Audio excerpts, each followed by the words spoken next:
کچھ پتہ نہیں ہے. بعض وقت قبرستان مٹا بھی دیے جاتے ہیں, آبادیاں لوگ بنا دیتے ہیں, کیا کیا کر دیتے ہیں, گڑھے کھود کر کچھ مطلب ادھر ادھر ترکیب کر دیتے ہیں, قبریں کھود کر دوسری قبر بنا لیتے ہیں, تیسری بنا لیتے ہیں اس پر. تو وہ ذرہ جو وہ ہوا میں اڑتا ہو, آگ میں جل جائے تو کچھ بھی ہو, وہ ذرہ نہ جلتا ہے نہ گلتا ہے نہ نظر آتا ہے, کسی آلے سے بھی نظر وہ نہیں آ سکتا. واللہ تعالی اعلم ورسولہ اعلم عز وجل وصلی اللہ تعالی علیہ وآلہ وسلم. صلو علی الحبیب صلی صلی اللہ اللہ علی علیہ محمد. محمد صلی اللہ علیہ وسلم. اصل تو جو سننے والی اور جاننے والی چیز ہے وہ تو روح ہوتی ہے, اور روح کبھی اس کو موت نہیں آتی, روح کو فنا نہیں مانا جاتا. اور روح کا تعلق یہ قبر کے ساتھ جو جسم ہوتا ہے یا جو عجب الذم باقی رہ گیا ہوتا ہے اس کے ساتھ ہوتا ہے. تو حدیثوں میں بھی اس کی ترغیب موجود ہے کہ ہم سلام کریں جا کے, تو سلام اسی لیے کرتے ہیں کہ ان کو معلوم ہو جاتا ہے ہمارے آنے کا. اور اسی طرح روایتیں موجود ہیں, پوچھا گیا کہ وہ پہچانتی بھی ہے, تو ہاں پہچانتی بھی ہے, حدیثیں موجود ہیں اس کے اوپر. تو جسم موجود ہونا نہ ہونا چونکہ ہمیں معلوم نہیں ہے, تو جیسا آپ نے فرمایا کہ ہم مکلف اس چیز کے ہیں کہ ہم وہاں جا کر انہیں سلام پیش کریں گے, اور اللہ پاک ان کی روح کا تعلق وہاں سے بنا دے گا, اور وہ ہمیں اس کا جواب بھی دیں گے, اور ہمارے آنے کو جانیں گے بھی, اور ہمارے وہاں پہنچنے سے حدیثوں کے مطابق انسیت ان کو حاصل ہوتی ہے, مانوس ہوتے ہیں وہ آنے سے. سبحان اللہ. صلو علی الحبیب صلی اللہ علیہ محمد. امین سنت کا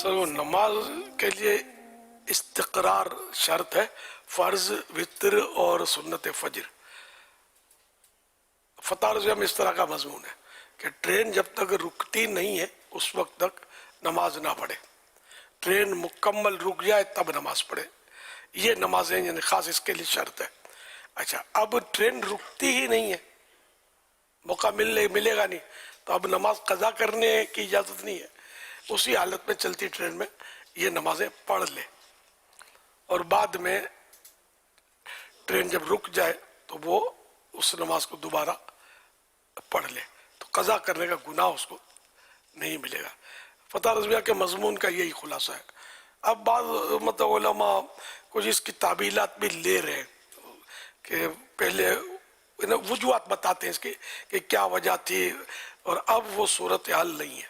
سر اس میں ہوتا ہے کہ من جہت العباد من جہت اللہ, دیکھیں اللہ کی طرف سے یہ نماز پڑھنے میں کوئی رکاوٹ تھی یا بندوں کی طرف سے, تو اس کے حساب سے وہ مسائل کا ترتب ہوا ہے یہاں.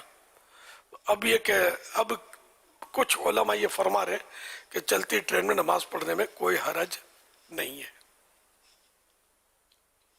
ایسا ہے, تو اب یہ کہ دونوں صورتیں میں نے آپ کے پاس رکھ دی ہیں, تو وہ بھی اعلیٰ حضرت رحمۃ اللہ علیہ نے جو کچھ فرمایا ہے اس کی بالکل یعنی کہ تعویلیں زبردست بتا رہے ہیں کہ وہ اس وقت کیا حالات تھے اور اب کیا حالات ہو رہے ہیں. واللہ تعالی اعلم ورسولہ اعلم عز وجل وصلی اللہ تعالی علیہ وآلہ وسلم. مبارک شریف, مبارک پور شریف یہ بہت بڑا اپنا ادارہ ہے دعوت اہل سنت کا, دعوت اسلامی سے محبت کرتے ہیں الحمدللہ. تو ان کا جو فتویٰ ہے کہ چلتی ٹرین میں نماز پڑھنے میں کوئی حرج نہیں ہے. بہت اچھے اچھے مفتی ہیں. سوشل میڈیا کے ذریعے سوالات کا سلسلہ ہے. ظفر خان سوال کر رہے ہیں, یہ کہہ رہے ہیں اگر کسی شخص کا رمضان میں انتقال ہو جائے تو اس کی کیا فضیلت ہے, اور اگر کسی کا روزے کی حالت میں انتقال ہوا تو کیا وہ جنتی کہلائے گا؟ حضرت سیدنا عبداللہ ابن مسعود رضی اللہ عنہ سے روایت ہے، نبیوں کے سلطان رحمت عالمیان صلی اللہ علیہ وآلہ وسلم کا فرمان جنت نشان ہے، جس کو رمضان کے وقت موت آئی وہ جنت میں داخل ہوگا، اور جس کی موت یوم عرفہ یعنی 9 ذی الحجۃ الحرام کے وقت آئی وہ بھی جنت میں داخل ہوگا، اور جس کی موت صدقات دینے کی حالت میں آئی وہ بھی داخل جنت ہوگا۔ حوالہ حلیت الاولیاء جلد 5 پیج نمبر 26 حدیث نمبر 6187۔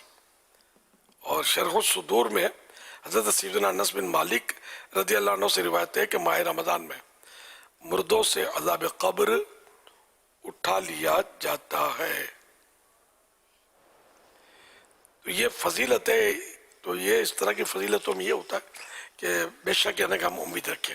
اب کسی شخص معین کے لیے یعنی کہ فکس پرسن کے لیے کہ وہ جنت میں سمجھو رمضان میں اس کا انتقال ہوا تو ہم یہ نہیں کہہ سکتے کہ یہ فائنل جنتی ہے، کیونکہ یہ خبر نبی دیں گے کسی شخص معین کے بارے میں، ہم نبی سے سن کر دے سکتے ہیں۔ اب تو کوئی نبی آئے گا نہیں نیا، سمجھے؟ تو خواب کسی نے دیکھ لیا تو خواب یہاں دلیل نہیں ہے کہ سرکار صلی اللہ علیہ وسلم نے بے شک فرما دیا کسی کے بارے میں، تو بھی خواب جو ہے نا وہ دلیل نہیں ہے۔ تو اس لیے کسی فرد کے بارے میں، تو ہر مسلمان کے بارے میں ہمیں حسن ظن رکھنا ہے کہ انشاءاللہ یہ جنت میں جائے گا، مسلمان ہے نا، تو مسلمان تو ہے ہی جنتی، سمجھے؟ اس میں کوئی شک بھی نہیں ہے۔ نعوذ باللہ اگر گناہوں کی وجہ سے جہنم میں عذاب میں مبتلا کیا بھی گیا، خاتمہ ایمان پر ہوا تھا، تو بالآخر وہ جنت میں تو جائے گا نا۔ تو ہر مسلمان جنتی ہے، اللہ کی رحمت ہے کہ ہم مسلمان ہیں، اور میرے منہ سے نکلنے لگا جنتی، تو اللہ اس کی بھی لاج رکھ لے کہ ہم مطلب بغیر حساب کتاب کے جنت میں چلے جائیں، کیونکہ صحیح بات ہے کہ نہ حساب کتاب کی کوئی تاب ہے، کوئی یہ سوچ بھی نہیں سکتا کہ وہ حساب دے سکتا ہے، یہ بالکل یہ سوال ہی نہیں ہے۔ یہ کہ جس کا حساب ہوا نا وہ مرا، سمجھو، تو اب کہاں دے سکتے ہیں ہم؟ دنیا بھی حساب نہیں دے سکتے، مطلب کوئی یعنی کہ ہماری پکڑ کرے اور سوال جواب کرے ہمارے سمجھو کردار کے بارے میں، تو اب وہ عام آدمی کے سامنے تو ہم وہ اس کو آٹی دے دیں، چکر دے دیں گے، یعنی کہ اللہ پاک کی بارگاہ میں تو سب اس پر تو روشن ہے، وہ حساب نہ بھی لے تو عادل ہے، اس کا عدل ہی عدل ہے، لیکن بہرحال اس کی یہ مشیت ہے، حساب کتاب بھی ہوگا، تو اللہ پاک بے حساب بخش دے۔ تو بخش بے حساب کے ہیں بے شمار جرم، تو بے حساب بخش کے ہیں بے شمار جرم، دیتا ہوں واسطہ تجھے شاہ حجاز کا صلی اللہ تعالی علیہ وآلہ وسلم۔ صلو علی الحبیب صلی اللہ علیہ محمد۔ یہ ایک اور سوال بلال عرفان کر رہے ہیں، یہ کہہ رہے ہیں اگر کسی عورت کے شرعی وجہ سے سر کے بال کان تک ہوں تو وہ احرام سے نکلنے کے لیے تقصیر کیسے کرے؟ کان تک ہے نا تو بہت گنجائش ہے، صحیح۔ وہ اچھا شرعی وجہ سے یوں بتایا کہ اس کے بال کان تک ہے، مرض وغیرہ کی وجہ سے ہو سکتا ہے، ہاں وہ کوئی مرض ہو یا بہرحال کہ اس کو پتہ نہیں تھا مسئلہ یا گناہ کرتی تھی، پھر مثلاً دعوت اسلامی کا ماحول مل گیا، توبہ کر لیا کہ یہ تو کٹوانا تو گناہ ہے، یعنی عورت کو بال کاٹ کر کندھوں سے اونچے کرنا یہ گناہ ہے، حرام ہے۔ جو بھی اسلامی بہنیں سن رہی ہوں گھروں میں اپنے تو یہ نوٹ کر لیں کہ دعوت اسلامی کے ماحول میں ہو یا نہ ہو، بہرحال تو یہ گناہ تو شرعی طور پر گناہ ہے، اللہ اور رسول کی اس میں نافرمانی ہے تو گناہ ہی ہے۔ تو دعوت اسلامی کے ماحول میں یہ باتیں سیکھنے کو ملتی ہیں۔ تو اب جیسے اس نے توبہ کر لی، پکی توبہ کری، اب نہیں کٹواؤں گی، تو اب یہ کہ اب یہ یوں تو مجبور تو ہے نا، کہ اب یہ راتوں رات یا کھینچ کر تو بڑے نہیں کر سکتے، تو اب کیا کرے؟